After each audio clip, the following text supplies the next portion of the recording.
A ver, cada 4 años el planeta entero literalmente echa el freno. Da igual la política, la economía o el idioma, la atención global se centra en 11 hombres persiguiendo un balón de cuero. Pero claro, esta especie de religión gigante no nació siendo el coloso inmenso que conocemos hoy.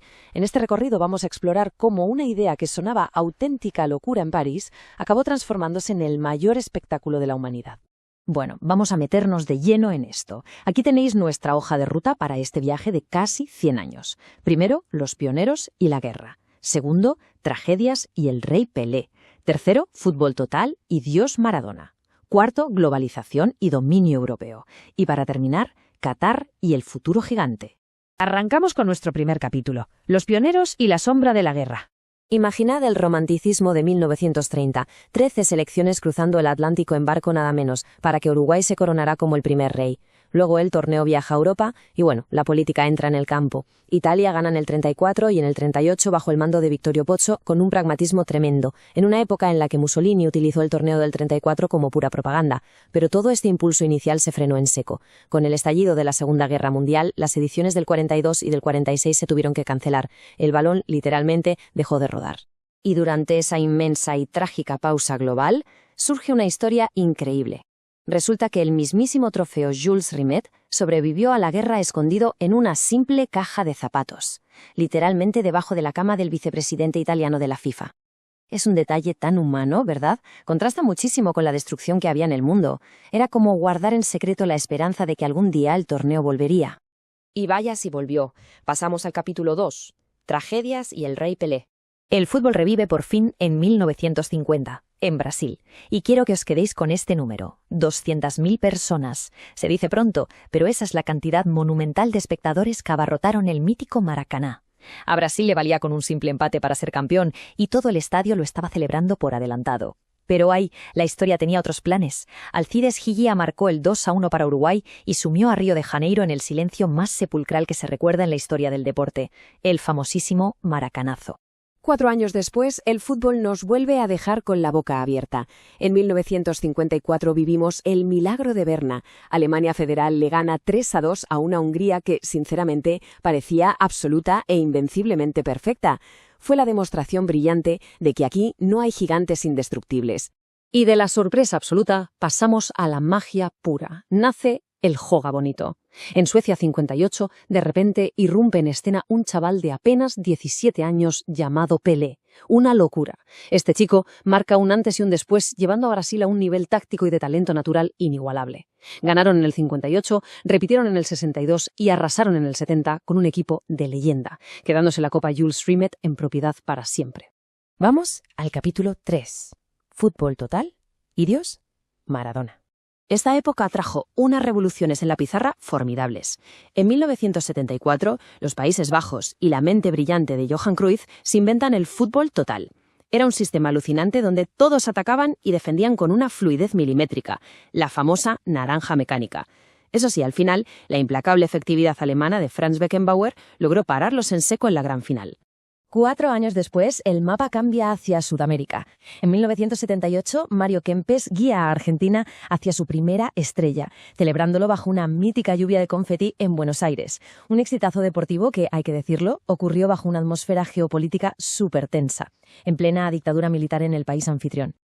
Ahora, lo verdaderamente interesante de esta diapositiva es cómo se puede capturar toda una era en un solo partido en 1986. Si la época anterior fue de Pelé, México 86 fue el show exclusivo de Diego Armando Maradona.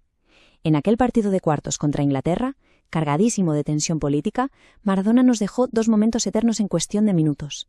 Por un lado, la mítica y pícara mano de Dios, y por el otro, el gol del siglo, regateándose a media selección inglesa desde el centro del campo. Increíble. Pasamos al capítulo 4, globalización y dominio europeo.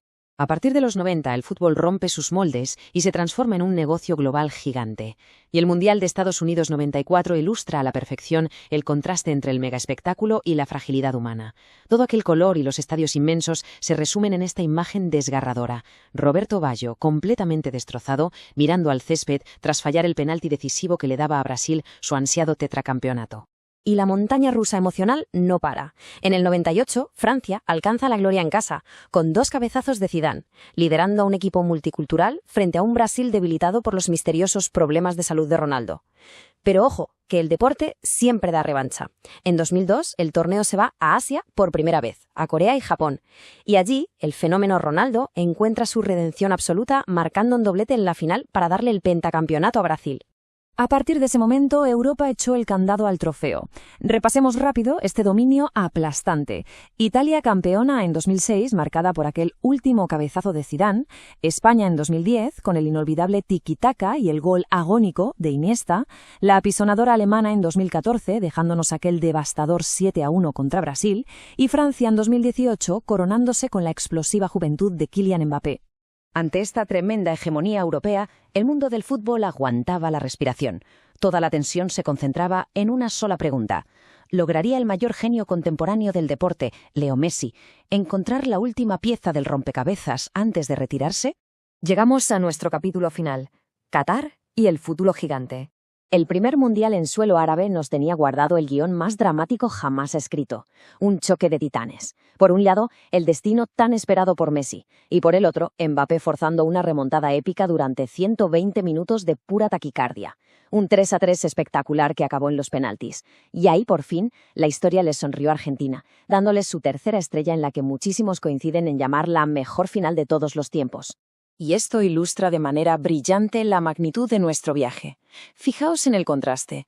En 1930 eran 13 equipos cruzando pacíficamente el Atlántico en barcos lentísimos. Y hoy, madre mía, hablamos de un ecosistema de 48 naciones, botas con altísima tecnología y el videoarbitraje vigilando cada milímetro.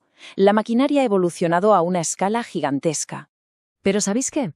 A pesar de toda esa tecnología y los miles de millones de euros, la esencia íntima del juego sigue siendo la misma. Así que os dejo con esta reflexión.